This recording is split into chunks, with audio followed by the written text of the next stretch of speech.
Hello everyone and welcome back to the Cyclocross Social Podcast, the fifth and last podcast about the World Championships held in Ostend 2021. With me here today are Twan and Issam. Hey everybody. Hello. We'll be talking about the men's race, and after that we'll talk about the women's under 23 race, but we'll start off with the men's race and Issam will tell us what went down there. Yeah, highly anticipated race, of course, the men's race. We were all looking for that battle between Mathieu van der Poel and Wout van Aert. In lap 1, there were not a lot of issues. Of course, the bridge, again, was a trouble for some guys, which was Zdenek Stybar, for example, having there a lot of issues. But the main guys were going through it pretty good. We saw some problems for Tom Pidcock in the first lap, so he had a pretty bad run the first lap.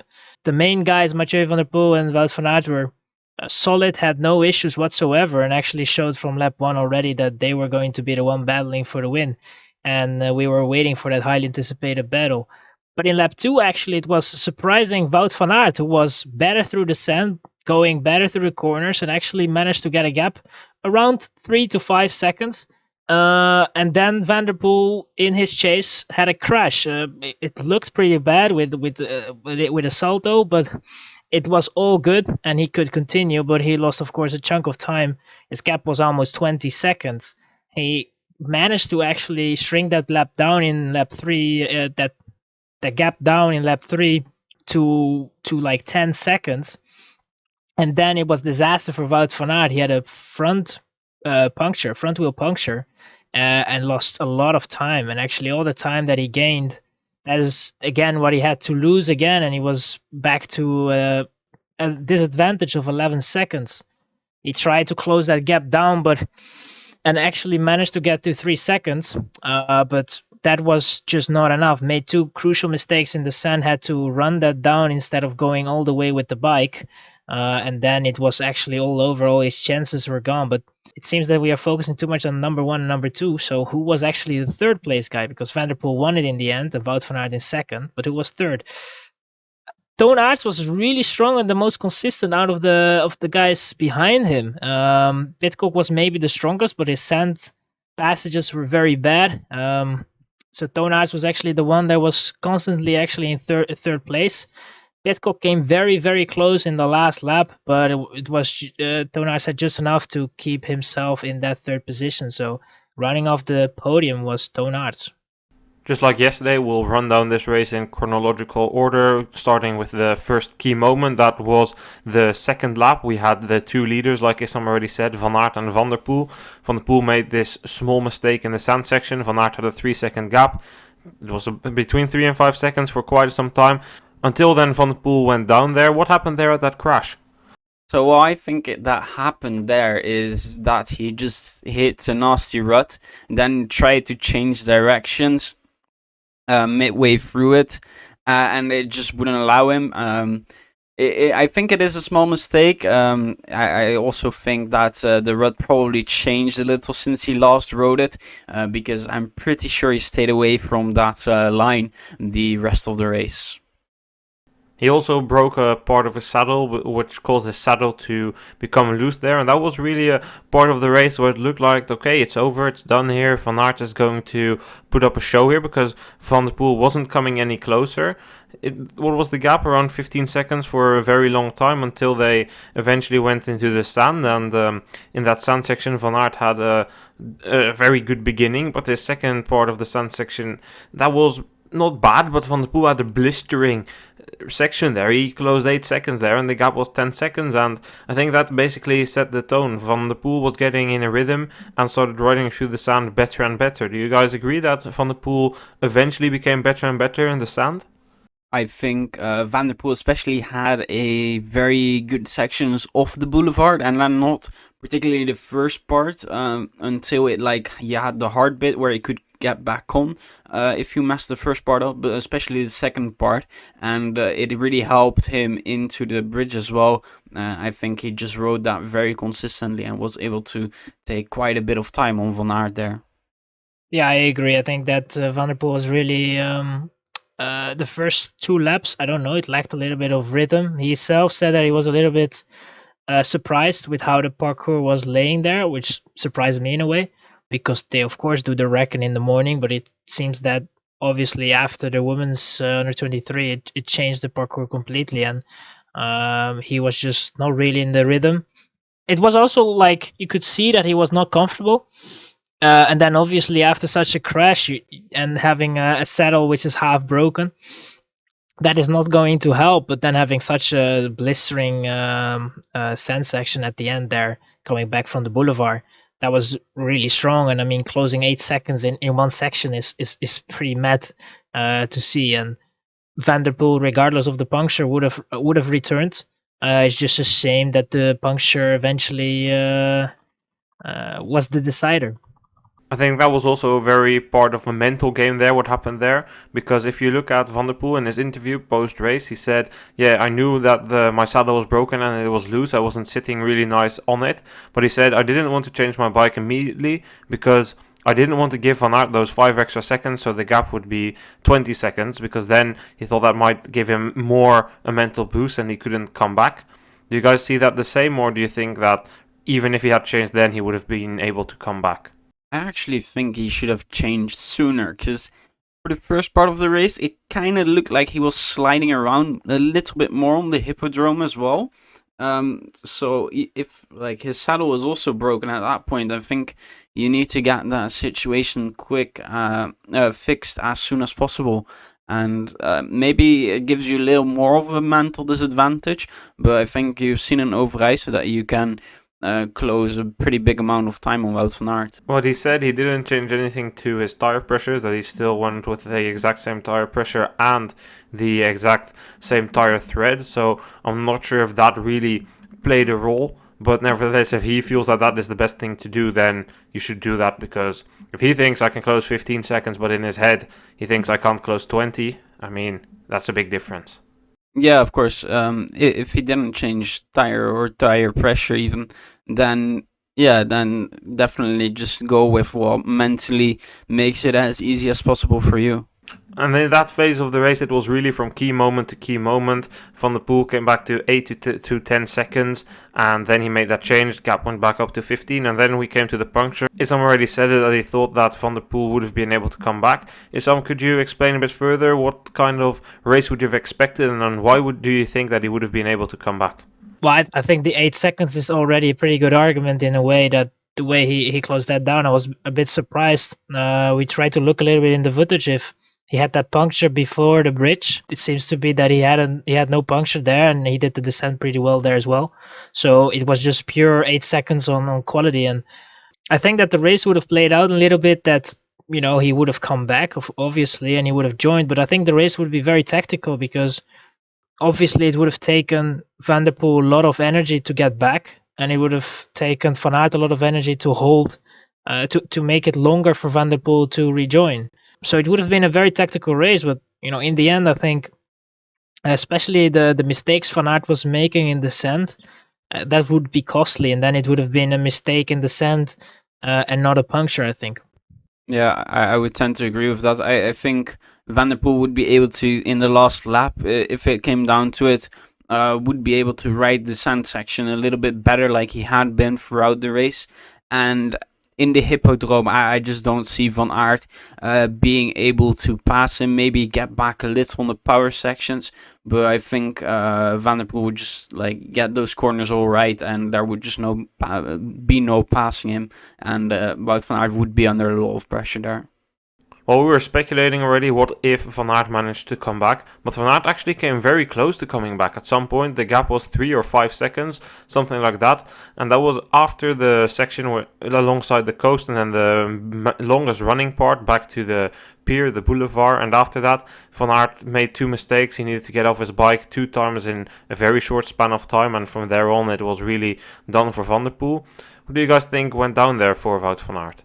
I think he was too eager in a way. Obviously, he was in a very good position before that puncture, and I think that he was just thinking that if he would have closed that gap pretty soon again, that he would maybe give Van der Poel like a mental clap in a way, and just to see if, you know, try to be as fast as possible in his wheel to get some rest.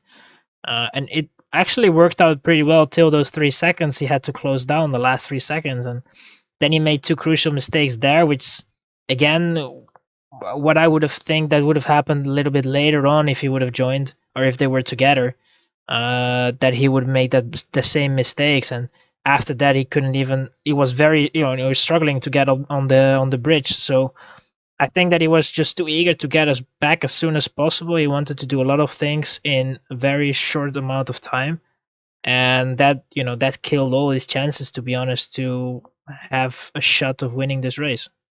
I mean, he already said it himself afterwards in the Sporza studio that he tried to force something on the running section, and that because of that he got tired, and that caused him to make those two mistakes. And after that, it was really done. He said he was not happy with himself because he wasn't able to dig as deep as he wanted to do and keep on fighting after that. And I think with that it's said, I think we can draw the conclusion of that the strongest rider of today and the strongest rider of the season has become world champion. Let's run down the entire top 10 then. We already talked about Van der Poel, who ended in front of Van Aert. Then we saw Aert, who managed to finish just in front of Tom Pidcock, who ended then in front of Sweeck, Van Toornout, Iserbyt, Hermans, Lars van der Haar and Joris Nieuwhuis. So that battle for third, first there was a big group of Belgians. Toon Aert managed to break free until Pidcock managed to bridge up, but Aert then distanced himself from Pidcock once again. Do you guys think that Toon Aert really was the third strongest rider, or could you guys argue that Tom Pidcock perhaps was better, but Tom Pidcock messed his first lap and that cost him a potential medal? I think there's arguments to be made for both sides of the story here. Pidcock have really struggling at the start. Not even sure he was in the top 10 going up the first bridge, and that is not a position you want to be in. Toon Aert is really able to sit in nicely with his fellow Belgians for that first lap, as he said, I think, in the interview as well, and then really able to get a good sand section down, and then just went for it. Yeah, Pidcock being able to chase back up, I thought it was quite surprising. Didn't think he would be as strong in the sand sections as he was today. I'm really impressed by that.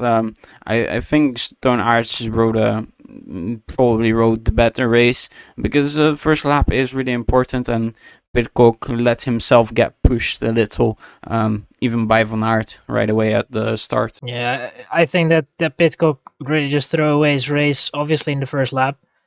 Even after that first lap, he came pretty close to Toon, but was just so far off in all the sand sections. He was losing so much time in the descent, almost not making it, had to run as well a couple of times, losing a lot of speed, trying to, he was not in the right gear going that descent. It was almost painful to watch in a way, and he gained so much on Toon Aert on the normal sections apart from the sand. In the sand, he just lost a chunk of time, and that was a shame. I think the Brits really deserved the podium after his great season. It would have been that one thing that would have made this season complete, because he was the third guy in the field, in my opinion. And yeah, it's just a shame. But regardless of that, I think Toon Aert's very consistent, like I said before, very strong performance from him. He was the one that didn't make any mistakes, was very consistent in descent. That just gave him that third place, well deserved. I think it's very well deserved for Aert as well, and so nice to see him get that third place in the end after a rough season. And especially we all remember that Christmas period when things weren't going his way. After that, he had that incident on the training, and perhaps, look at the riders who he's between. The two riders in front of him, Van der Poel, Van Aert, they'll be gone. They'll be focusing on the road. Pidcock, same. Toon Aert ends 30 seconds, no, even 40 seconds in front of the next rider, Laurens Sweeck, behind him. Perhaps Toon Aert can still grab a couple of victories in the upcoming weeks. Yeah, definitely, because I think he's one of the few guys that are in the top 5 that are going to continue their season. I think Van der Poel, Van Aert and Pidcock are going to focus now fully on their road campaign. So, for him, the season has still some races left, and I think he's very eager to show himself in those races and try to win one of them, or all of them. Then our last point about the men's race, 3-time world champion Zdenek Stybar riding, in my opinion, pretty good race, ending 18th. What's your guys' take on that? Yeah, I think he put in a solid ride today, and I think he maybe even outperformed what I had expected of him. Of course, not able to challenge for a podium, which some people had tipped him for or even a top 10. But I think he put in a very good training ride.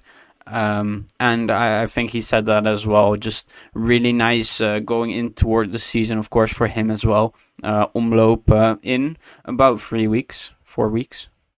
I think for Stybar, this was potentially his last World Championship. I mean, he isn't the youngest anymore. He's turning 36 this year. So, I mean, it's a guess what he's going to do. How long is he going to continue on the road? Will he potentially give a farewell tour with a lot of races in Belgium because the Belgian fans do love him? I don't know. I think it's a good result. And if you can end 18th without any racing this season, I think you could, if he had really focused on this, perhaps have come close to the back end of the top 10.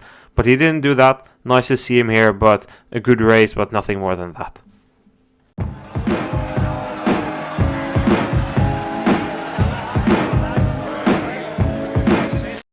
Then we could go on and talk about the other race of the day, the Women's Under-23 race. And that was really the first time we saw how the parkour was there today, completely different than it was yesterday. And Twan will tell us what went down in that race. Yeah, and that was very noticeable as Inge van Heijden came in with a quick start and it was a very nervous first lap, trying to find what is possible today compared to yesterday and the training days.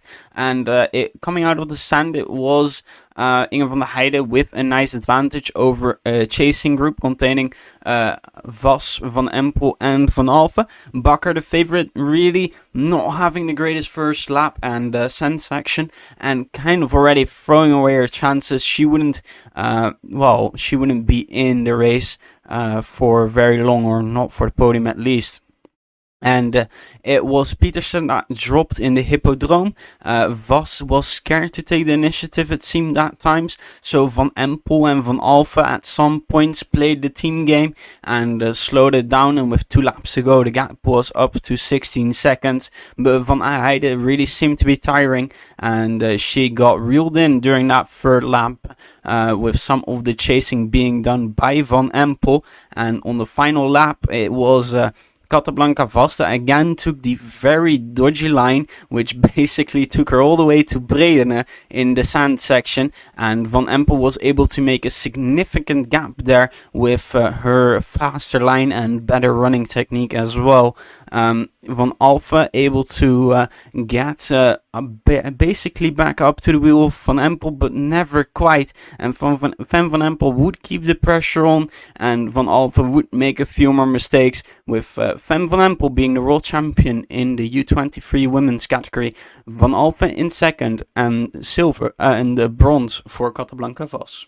So the first thing we'll start off here with is basically the same as what we started off with yesterday in the men's under-23 race. There the favorite Kamp failed to win. Here the favorite Bakker failed to win, but Bakker didn't even come close to the podium or the title. She was never really in this race. I already said it in the preview that I thought she couldn't deal with the pressure. Do you guys think that it was the pressure or perhaps something else today? I think it was the pressure, probably. I don't have any other ideas of what could have played a role today. You know, even with the bad first lap, she just didn't come in a rhythm.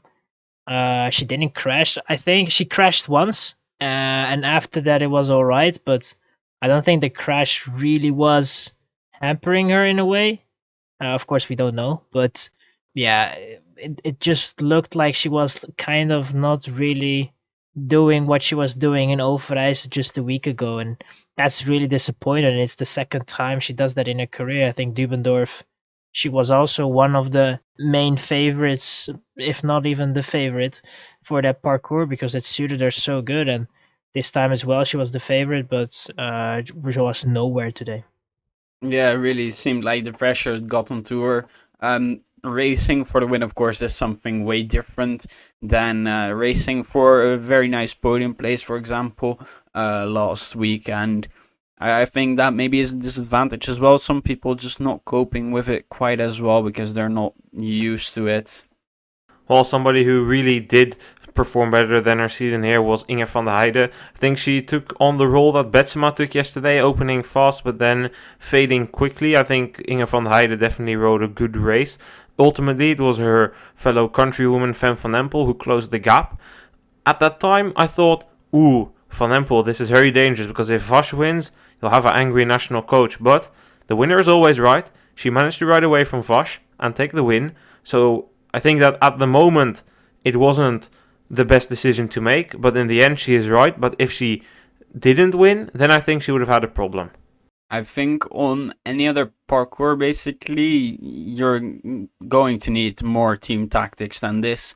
I think today the Dutch women got very lucky that Vos is just riding terrible lines for the sun, basically, and is just not very good at it either, which basically saved them from a very angry debrief by the national coach. And about that Vos, I think that Vos really still needs to have somebody to properly coach her, because yesterday Sven Nys was there on the beach and he coached Brandt there, and he told Brandt when she should turn in, and he was coaching her basically what the others did and what was the fastest. And if you're Vos and you're taking that line riding to the casino every lap and then crossing in and you're losing time, one, you should feel by yourself that is slower, but if you don't, there should still be someone who shouts to you, don't take that line anymore. I mean, okay, you make the decision to do that before the race, but if it turns out in the race that it isn't the fastest, that you're losing 5 seconds per lap doing that, then somebody should tell you shouldn't do that. So she maybe just needs to fine-tune some of these things, and perhaps somebody needs to help her with that. Yeah, I agree for a part. I think the logic behind that was probably the fact that during the running she was not really strong. So I think she probably, because she was there actually for quite a while. I think she was there for a week. And probably the best thing for her, what she was thinking, was to ride as long as possible along the seashore to have a little bit harder sand in a way, and to not like already go running. But it cost her time, and her running sections were not really that good. I think if she would have followed them, maybe her chances would have grown a little bit. But the running in general wasn't really strong from her, and I guess that also played a big role in her result today. I agree. I think her running wasn't on point here, but I think that is also a part of technique that somebody needs to help and teach her. Somebody really needs to guide her, because otherwise it's going to be very hard for her to keep on developing. I've seen it throughout the season that just some things, I mean, her cornering, that's pretty good, but these technique of getting off the bike, hopping on the bike, the tactical aspect of the race as well, those are all things that there's still room for improvement for her. And I mean, if I were a team like Telenet or maybe Paul Sauze Bingle, I mean, you're having a very good rider here and there is potential. So perhaps signing her would make sense. Yeah, it's a bit weird that there is no signing, or at least there is nothing going on at this moment. I think Sven Nys also got that question, and it was said that she is a hot item on the transfer market, like several others, but there is no specific interest at this moment. There is interest, but not like that there are some conversations or anything, which is a bit weird, I would say, especially if you have the skills she has, and she had already shown a lot of times that with the elites she's able to go with them, get a top 5, get a top 3. She have won races, several races actually. I think she's also very good on a mountain bike. I don't know how her road campaign is, but I don't think she's that bad. So it's a very complete ride in a way, and I think with a little bit of help in both going on and off the bike and normal typical cyclocross things, she would really get better and also be better in her performance. So I think she's definitely a talent to watch out for, and it's a bit weird that nobody had a contract signed with her already. I think it's also important to make sure that she feels like as welcome as possible, because she is, of course, a very talented mountain biker, and there is no guarantees that she will keep on racing cyclocross. So I think she really should have a team going for her. Antoine, what did you think about the battle between Van Empel and Van Alphen? Ultimately, it was Van Empel who edged out over Van Alphen. What did you notice here? Where was Van Alphen better? Where was Van Empel better? So I think both had I think Van Alphen had slightly better sand sections, and then you had Van Empel who was slightly better on the running part. And whenever Van Empel rode up the bridge, it just looks so smooth. I don't know what it is about her style, but it just really seemed very confident. And then she was just able to put it on through for the Hippodrome. So I think she's just a little bit more powerful than Van Alphen as well there. I think Van Empel was definitely the strongest today for the first part of the race, the first half when Van der Heijden was still in front. It looked like she was riding the reckon of Paris-Roubaix. She was just chilling, not even doing much effort, hands in the middle of her steer, looking around. I think that she then was still playing the team game, but at some point she noticed that she was really strong. Somebody probably told her as well, and then she decided to make the move for herself, and she wins. Yeah, that was Richard Groenendaal. He went out a few times out of the Sporza studio and gave her a quick shout that she should go for her own success. Let's run down the entire top 10 then. Fem van Empel won in front of Van Alphen, Vos and Van der Heijden, as we already said. In 5th place, a very strong ride by Francesca Baroni. She couldn't believe it herself, that 5th place. She ended in front of Puk Pietersen, Manon Bakker, Anna Kay, Marten Truijden and Marion Norbert Ribeiro. The two riders I would like to talk about in this top 10 still are the two riders from Star Casino CX team, Anna Kay and Marion Norbert Ribeiro. Anna Kay, she was on her podcast this weekend and she told about her goals here. She was aiming for top 5. She ends 8th. I don't know if she's really satisfied with that, but on the other hand, she tried her best, and I think that this parcours was not perfect for her with the amount of running that there was. Yeah, I agree. I don't think that there was really a parcours that suited her in a way. And I think, she tried everything in her to get the best result possible, and I think this was the best result possible in a way. But I think that the Brits really should try and focus a little bit more on the sand and the running, because I think they could have got a little bit more out of this World Championship, in my opinion. Yeah, the Brits didn't have the rocking results they had the past couple of years. However, we should say if the junior women category had gone through, they would have had a serious contender for the world title there in the person of Zoe Bachstedt. But we already heard it from Anna Kay in the podcast. In Britain, there's not really cyclocross races in the sand, so that's really something they're not used to. And I mean, fair enough. It's not the parcours next year better, and I still think that Britain has a bunch of talent. Yeah, for sure. I mean, the talent is there for sure. I just meant in a way that I think the next few Worlds will not have any sand involved, so it doesn't really matter. But to be a little bit more complete in a way, and it especially helps in definitely your technique.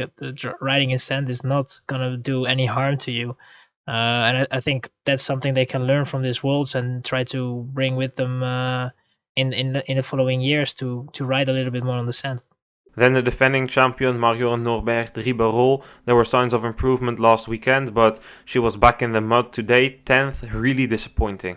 Yeah, I think this is just basically how her season has gone, basically finishing behind every single significant name in the U23 category. Of course, not behind Shirin van Androoy, who came back from injury today. Unfortunately, wasn't able to finish the race. But yeah, it just really signifies how her whole season went.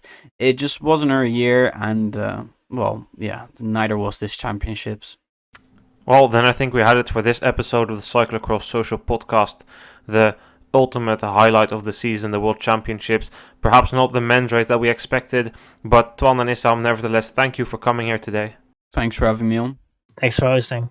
The World Championships are done, but the season isn't done so far. There's 3 weekends of racing left, which we'll cover with some more podcasts. Perhaps not a preview podcast for every race, but there will definitely be some podcasts coming, and perhaps some other check-ins with another couple of riders to talk about their season. Hopefully you will all listen to that as well. See you guys later. Goodbye.